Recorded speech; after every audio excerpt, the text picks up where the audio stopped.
Hi, Miss Nitsa here. I'm going to talk to you quickly about making two choices. So, your child, if they're a toddler, or even as we're older, we like to have choices. We like to be able to decide what we want. And so sometimes we get a lot of behaviors from our young children, tantrums, hitting, kicking, biting, crying hysterically, screaming, because they don't have those choices. They feel out of control, that they don't have a decision. So, something to help lessen those behaviors and to help guide them towards making good choices. So, two things. One, we're going to work on how to give them two choices, and two, some of the vocabulary you'll use. All right, so I'm going to model that for you first, and then we'll talk a little more about it. So my child needs to get dressed. I want them to wear clothes. I'm going to give them two choices that they could choose from, but they're still okay with me. Either way, whatever they choose is okay. They're still doing what I want, but they feel like they decided. Okay, so I have two shirts. You can wear the white shirt or the red shirt. Which shirt do you want? Now I'm going to wait a little bit. I'm going to give them some time to decide, and it might take a few seconds. I might repeat it again. You need to wear some clothes. It's cold out. You can wear the white shirt or the red shirt. Which shirt would you like? Now, I have a child who sometimes will scream, no, I don't want it. I don't want clothes. I don't wear it.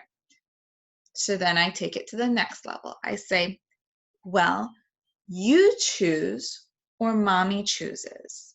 Okay? Either I can choose for you or you can choose. Which shirt would you like?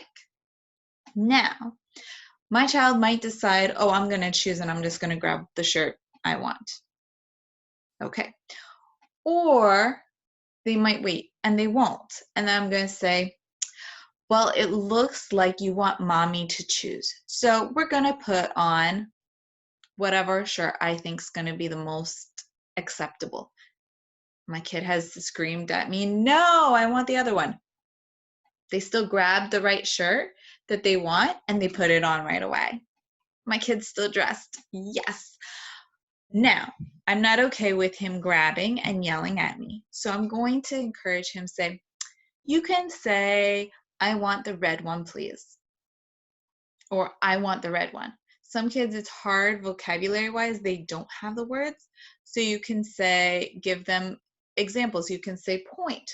Okay, show them that grabbing's not okay.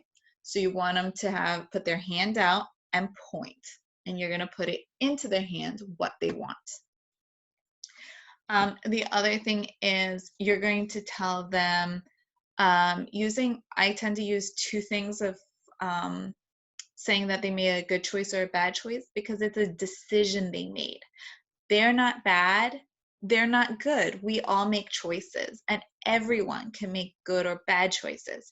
So, in the discussion about how we respond to something, I want to make sure that my language is encouraging them to realize and make the connections of what they're doing, that they are making a choice. So, when I made the choice that we're going to put on the white shirt, and I'm putting it on and they're screaming, they're upset about that, I'm going to calm them down and say, you chose for mama to help you. You didn't choose which shirt you wanted, so you were letting me know by not talking. You were telling me you wanted mama to help. Next time you can say, I'll do it myself, or point to which one you want and I will give it to you. So sometimes you're going to use that vocabulary. You're going to talk through everything you do. So if my child is screaming and yelling in the house, I don't want that. It's not okay right now. I'm trying to work, or I'm trying to get something done with them. Maybe we're playing a game and they're upset because they don't get what they want. I can say, you can use your words and tell me what you want, or you can point. We take a deep breath. My kid can use some words, so we're gonna, use what they can do. And then I'm going to say, You can calm down and use your words, or go calm down in your room, take a couple deep breaths, and come back when you're ready. So it's kind of a timeout, but it's not a timeout. Okay, so it's that same kind of concept, but it's teaching them that sometimes when we're really upset, we need to take a break away from the group. We need to go calm down and come back when we're ready to talk. Okay, because it's not okay to throw, it's not okay to hit. If my child is still really angry, they're really screaming, I'm still giving them two choices. I'm still going to say, you can take some deep breaths with mama or go to your room. They're still screaming. It's getting louder. I'm going to tell them, well, you can either take some deep breaths or mama can help you go to your room. Because right now you're showing you can't do it yourself. So either mama helps you get to your room or you go to your room. Okay, so I'm kind of giving them some of those choices.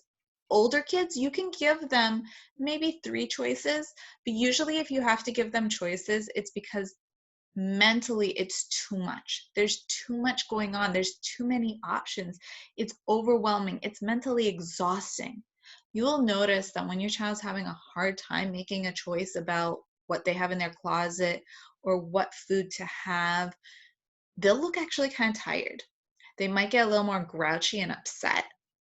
Their behaviors will change because it's too much to handle. And so when we bring it down to only 2 choices, it's easier. It's easier for any of us to have like, okay, just 2 choices. That's all I have to make a decision about. And from there they can make another choice and they realize, oh, I can do this. It's not too much. So when my child's misbehaving and I need them to go to their room, I have to help them get there. I'm going to help them, but I'm also going to keep talking to them. Now, maybe my child can't understand. And maybe for some kids, they're too upset to talk about right now. So I'm going to be quiet. Depends on how they're acting. If they're really upset, like my kid's just screaming, thrashing, hitting, I'm going to carry him gently. I'm going to do it safely so that I'm not hurting him or myself. I'm going to put him in his room in a safe space where I feel like, okay, if I set you on your bed, he's still pretty young. He's still taller, so sometimes I'll put him in a pack and play, not because that's the best place for him, but because he's doing something so dangerous. And in my house, that's the safest place I've got for him. And I'll be nearby. I won't leave him there that long. I'll wait till he calms down a little, and then I'll talk and say, buddy, I had to put you somewhere so you were safe. I didn't want you getting hurt. I didn't want anyone else getting hurt. You were doing things dangerous. So we talk about it. If my child, I have another one who doesn't talk yet, I'm still using the same vocabulary. Why? Because I'm giving words to them. And eventually, my hope is that they connect the dots and they realize, oh, you said this or that. And they start using some of those words and they start repeating. That gives them some of the words they don't have. So some behavior is because they don't have words and they want to communicate, and they are communicating by their behavior. So you're going to show them ways to do that, how to handle their emotions and how to communicate what they want.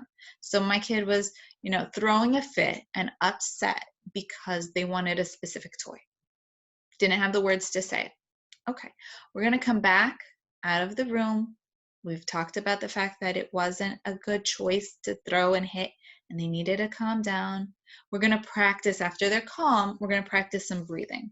We're going to say, okay, smell the flower, blow out the candle, do that about 3 times, try to get them to calm, and learn a skill, a technique to help them calm down. Doesn't work for everybody, but we're going to try different ones, different things. And then we're going to work through the toy. And then we come back and we say, okay, you wanted this toy, but your brother wanted that toy too. So how can we share? We can say, you can say, I'm going to play for 1 minute or 2 minutes and then share with the other kid. So you're still giving vocabulary, you're still giving choices so that they can decide how they want to handle a situation. And you can remind them, when we got really upset, nobody got to play with a toy. and we had to go sit or go to a room where we could calm down. If we use our words, if we point to what we want, if my turn, then we get a chance to get what we want in a safe space. And so you keep using simple words, keep it very short. I'm talking a lot to you because I'm trying to explain a situation, but make sure that you're just using very short phrases. I want, my turn, help, you know, help them understand things they can say that will allow them to get what they want in a safe way. So I hope this helps. If you have any questions, please talk to me, let me know. All right, have a great day.